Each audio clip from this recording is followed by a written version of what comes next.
Querido Javerot, querido Javerim, estamos en el mes de junio y remontándonos a mayo-junio 1947. Estos fueron unos meses bien complicados en Medinat Israel. 1945 había terminado la guerra y había muchísimo impulso para que la gente que estaba refugiado, que estaba en los campos de concentración y fueron liberados, querían llegar a Israel. Y los ingleses no nos dejaban entrar porque habían colocado una cuota.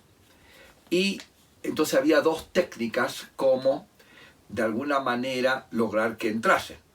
La Haganá tenía la técnica de la aliyá ilegal, que en secreto entren y que los desembarquen.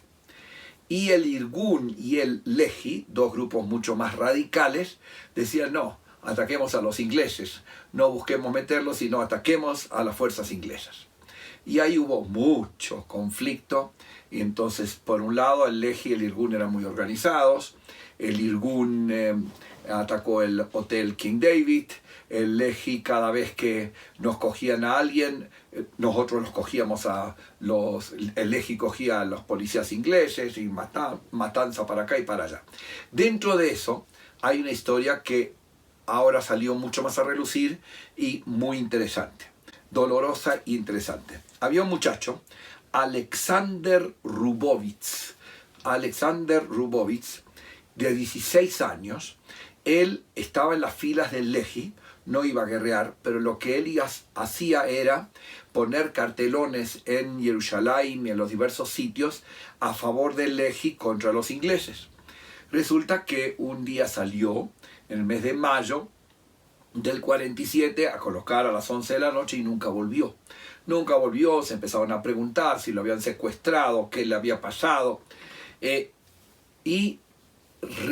Después de un par de semanas, el único indicio que había era que unos testigos habían visto que habían cogido a un muchacho, no sabían quién era, a un muchacho, lo había metido en un carro y ese carro salió y la gente que se lo había llevado no tenía uniforme militar.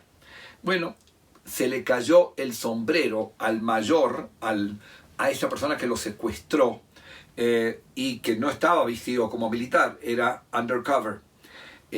Resultó que en el sombrero estaba escrito la palabra Farran,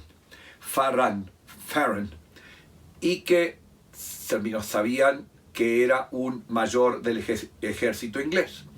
¿Qué habían hecho con el muchacho? Se lo cogieron, se lo llevaron camino a Jericó, de Jerusalén, porque querían interrogarlo. Ellos querían nombres de los líderes del Lehi, porque los agarraban y les hacían juicio por ser terroristas. Y el muchacho aparentemente no, y después aparecieron testigos que de alguna manera que pudieron demostrar que cogieron a ese muchacho, ese mayor Farran, y le pegaron con una piedra en la cabeza y murió.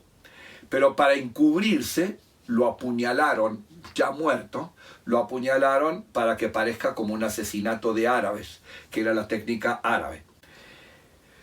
Bueno, cuando sale de la información, Farran se vuela para Siria y luego le dicen que vuelva y finalmente le hacen juicio. Escuchen esto. Los ingleses le hacen juicio en Palestina, en Israel, y lo dejan libre.